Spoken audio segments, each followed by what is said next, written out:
Retrouvailles sur le quai de la gare de la Part-Dieu. Delphine Rivière rentre tout juste d'Haïti. Dans ses bras, ses deux filles, Lily Rose, 7 ans, qu'elle a adoptée en 2006, et Erika, la petite dernière, qu'elle vient d'aller chercher à Port-au-Prince. Rencontre sous une tente par 30 degrés et elle a hurlé quand je l'ai prise dans les bras de la nounou.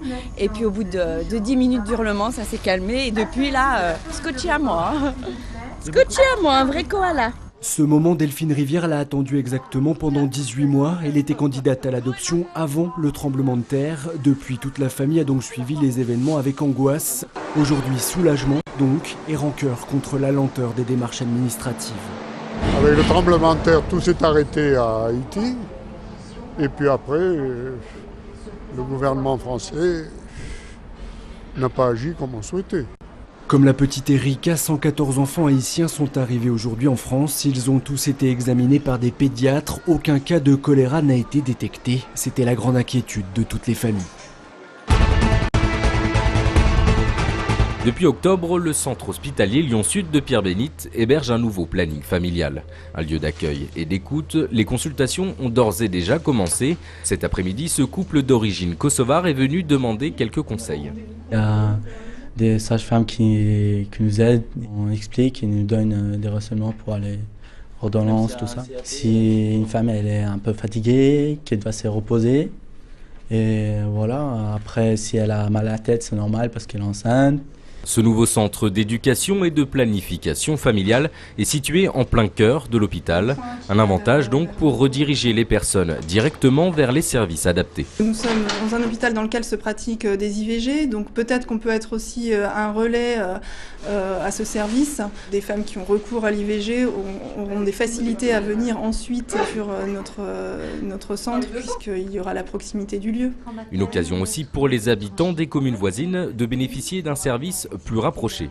Sur Lyon-Sud, je pense qu'on va drainer une population de Pierre-Bénite. On ne se trouve pas très loin des lycées et peut-être que de manière anonyme, ils pourront venir chercher l'information ici. Cet espace d'écoute est renforcé par la présence de plusieurs médecins. Les consultations sont accessibles à tout le monde avec ou sans rendez-vous. Et des mandarines, des papillotes et puis des petits biscuits. Les petits frères des pauvres jouent les Pères Noël avec 494 colis bourrés de bonnes choses. Ils sont à destination des plus défavorisés, soit à domicile, soit en maison de retraite. Ce matin, une vingtaine d'enfants du 8e se sont chargés du conditionnement. Pour offrir aux personnes qui sont un peu moins favorisées que nous. Et elle attend surtout le colis. Parce que c'est une grande surprise pour elle de découvrir ce qu'il y a dans ce colis.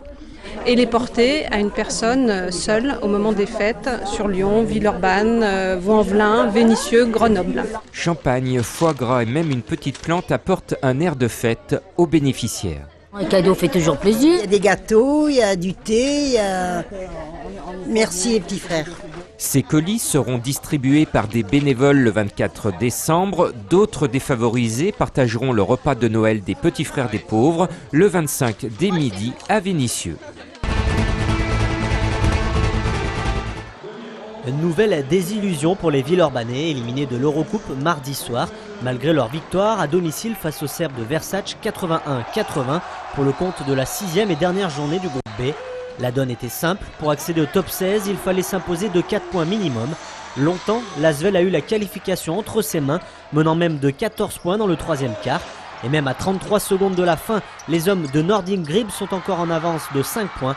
Mais les dernières possessions sont très mal gérées et les Serbes ont pu revenir. Les 4 dernières possessions, quand on n'a pas besoin de tirer à 3 points, il ne faut pas s'obstiner à tirer à 3 points alors qu'on demande de tirer à 2 points et aller provoquer des fautes. Et c'est une très grosse déception parce qu'on perd la tête et on est bête et on paie cash. Éliminé de la Coupe d'Europe, 8e de Pro A, le club villeurbanais veut tourner la page d'une année 2010 décidément compliquée avec les licenciements de Vincent Collet et Daniel Vassalo. Avec un joueur et un coach éjectés, c'est pas facile pour l'équipe déjà, mais nous, notre job c'est de gagner des matchs et on l'a pas fait comme on le devait. Il faut regarder devant et faire une grosse deuxième partie de championnat.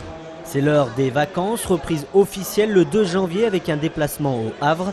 Ce sera sans Trumo Bogavac qui disputait là son dernier match avec l'Asvel.